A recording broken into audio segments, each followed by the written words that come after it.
Welcome to this demonstration in PowerPoint where we do a demo on the accessibility checker. Here what we're going to do is actually just show you how to install the accessibility checker that does not come as standard, how to use that and how to work your way through the options that the accessibility checker highlights that could be improved.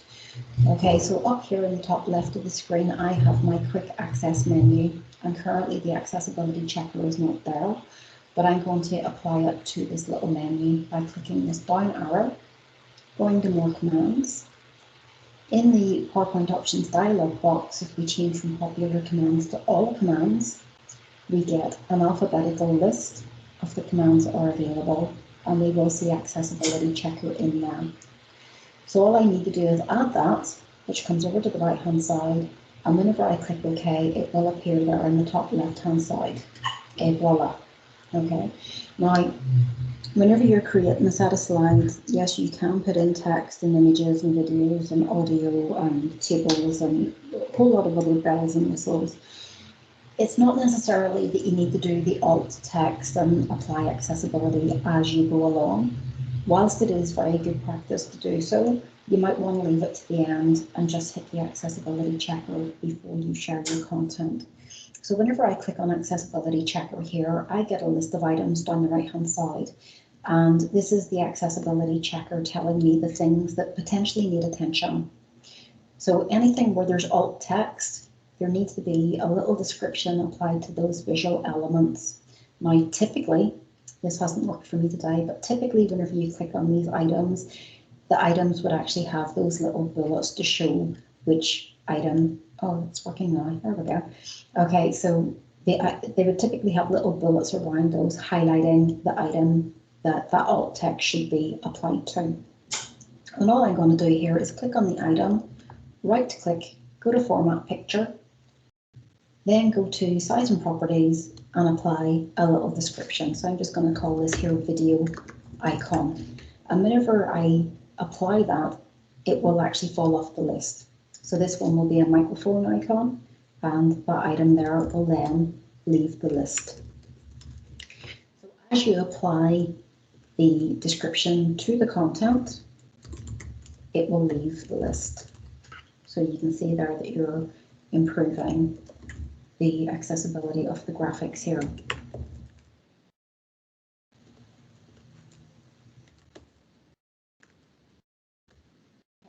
Going to do all of these, but you get the idea that you can apply alt text to the different items. So here we have staff member, we have a rectangle, okay, which is the big blue box underneath. Okay, now I'm going to stop at that point with the alt text, but you would also apply alt text to audio and any video that you may have within your PowerPoint there as well, just as best practice. So I'm just going to collapse that. Titles should all really have, slides should all really have titles. So we can see here that there's 2 slides that don't have titles. If you can justify why they don't have a title, I'm going to say that's probably okay. But just bear in mind that you are leaving a little bit of a gap there in some screen reader users' user experience. Sometimes you will have duplicated titles, and we can see here I have 2 slides and they have the same title. It's essentially the same slide, it's just formatted differently. And the same down at the bottom, so I have 2 slides of further reading. Again, if you can justify that, absolutely fine. It might be better that this one is further reading 1 of 2. And move that over. Call this one 2 of 2. And that certainly gets rid of one of the items. Lastly, we need to look here at the reading order. So if I click on slide 1, I can close down the format there. So in the Home tab, with the Arrange icon, I can go to Selection pane, and this is the content order. Now, please do not be tempted to put this in to top to bottom order, i.e. title at the top. It's in this particular sequence because screen readers in PowerPoint read from the bottom to the top. Okay, so whenever I click on title 3, you can see the element on the slide there is where it's supposed to be. And then the content, which is the text box, followed by the video icon, the microphone icon, the show conversation icon, the 3 dots icon, and the MS Teams icons bar. Okay, so whenever I click on slide 2, because we read from left to right in this part of the world, I have put the stuff on the left at the bottom, followed by the title, followed by subtitle. You may feel very differently about this, by the way. Now here is slightly different because we have a rectangle, and again, if we just hide that from view, and then the title, if I move the title underneath the rectangle, it's a wee bit like layers, i.e. it's gone behind the rectangle. So from a visual viewpoint, for our visual sighted users, that's not good. So in this instance, the title needs to be up 1, followed by the text box, which is the word sample in the background, the text, and then the picture. And the same for slide 9. So we will have the title, sorry, the rectangle, the text box, title, the group, another group, etc., etc. Okay, slide 10. In this instance, we have a title, the content holder, the image, and then the word sample in the background, which you can't really see because of contrast. So that would get picked up somewhere along the way. And again, you just work your way through. And as long as you're happy with the sequence, that it's left to right and top to bottom, and that it makes sense, it's sequential, and it's consistent. And if you're not sure, and you know somebody that uses screen readers, you can always ask them for advice. Here I have some images that overlap. From a visual viewpoint, that's not good. And from a screen reader viewpoint, that's also not good. But whenever we are actually presenting this, they come in individually. Okay, so there's always, I suppose, pros and cons for everything. And it does come down to the decisions that you make in terms of design. Okay, so I'm happy enough with those reading orders. If you did need to change the reading order, you would simply just lift and shift or click and drag. Okay, and again, as I say, as long as it makes sense, that's absolutely fine. Now, what I would need to do at this stage is actually save that. But what I want to do here is take a new slide, and I want to make that a title and content slide.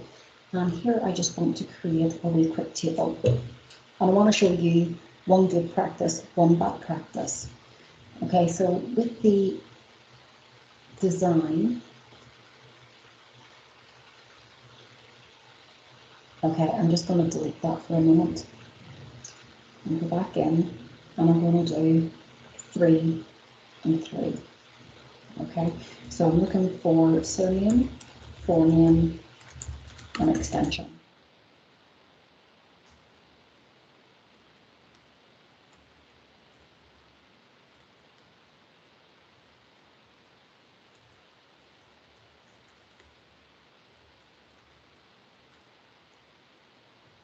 Here we have some details. Now, again, whenever I go back into the accessibility checker, and it is still open there, but I'm just going to close it down and hit it again and see, has that table been picked up?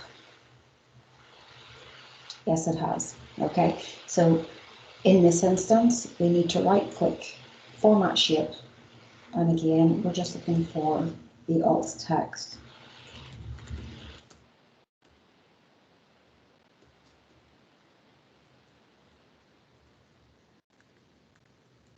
Okay, and once I've okayed that, that will have fallen off the list. Other things that I might want to check is the slide order. So that was slide 27, and that looks okay. But if I click on slide 27, I can see the title and the content holder. For missing titles, it's saying there that it's missing. So we would just need to put in communications or whatever the case may be. And what I'm interested in is if I go to design and take out that header row, that would appear on your accessibility checker. Okay, so make sure that whenever you insert tables, that you also do a header row. It won't apply to every table. Some people use tables not in the best of practices to place content, whether that be text or images, and that is not a good use of tables. But if people do that, there isn't a header row. If people are making lists like I have just done here, then there should be a header row. And another bit of bad practice that I see, and this is really bad practice. Okay, so let me just prep myself a moment. Okay, so what I'm going to do here is just simply take a little screen grab of this using the snipping tool, and I'm going to copy that and just paste it in underneath. So that should appear somewhere, okay, as not having alt text, first of all, but also from an accessibility viewpoint, tables should always have text that is selectable. And if you can select the text on either a PDF, a PowerPoint, a Word document, etc., it means then that that text can also be picked up by a screen reader. If, however, you click on the item and it is text, but it had a screen grab done on it and then inserted as an image, this is really bad practice. From a visual viewpoint, it looks okay, but from a screen reader viewpoint, it's really bad, simply because you are providing a gap in somebody's knowledge, and you're not going to spend time typing all of that out into the alt text descriptor. Okay, so do think about if you have tables and you need to have them there. Yes, it's very quick and easy to do a screen grab and throw them in, but that is bad practice. You need to rebuild your table so that the text can be clickable, editable, and accessible. Okay, so let me just do the alt on that. And I'm just going to call that bad practice. Text image. And that has fallen off there. Okay, so that is where I am going to finish with this demonstration. Evidently, you will save your PowerPoint at this stage, and if you're using the PowerPoint from last year or this year and you haven't applied any alternatives or accessibility to that, I would advise that you start applying accessibility, because whenever you use this PowerPoint again this time next year, it will have some accessibility included in it, and you can always improve accessibility going forward, and it may not be as big a job going forward, so on and so forth. Also, whenever we take these materials and we put them into Canvas and you do your accessibility report in Canvas, the new accessibility report, which is Blackboard Ally, doesn't just check out the content that you put onto Canvas pages. It also looks at the files that you have uploaded to Canvas as well. So the PowerPoints, the PDFs, the Word documents, and it's actually actively going through the digital content on those items. And it's telling us when the contrast isn't good, when the images don't have alt text, whenever the video is not or doesn't have subtitles, etc., etc. You know, so the more accessible that you can make your digital content before you put it onto Canvas, the more widely your audience is going to be able to use that. So users of screen readers, etc., etc. So thank you for your time and attention regards the accessibility aspect. So just to take you over finally, just before we leave, I'm going to just remove the accessibility checker and then show you how to put it back in there. Sorry, I didn't actually get it there to remove. There we go. Okay, so if you just want to insert it up here, you're just going to hit the down arrow, go to more commands, change popular to all commands, look for accessibility checker, and these are in alphabetical order, add that in, and OK. And then whenever you hit your accessibility checker, you will get the list of items for improvement. Thank you.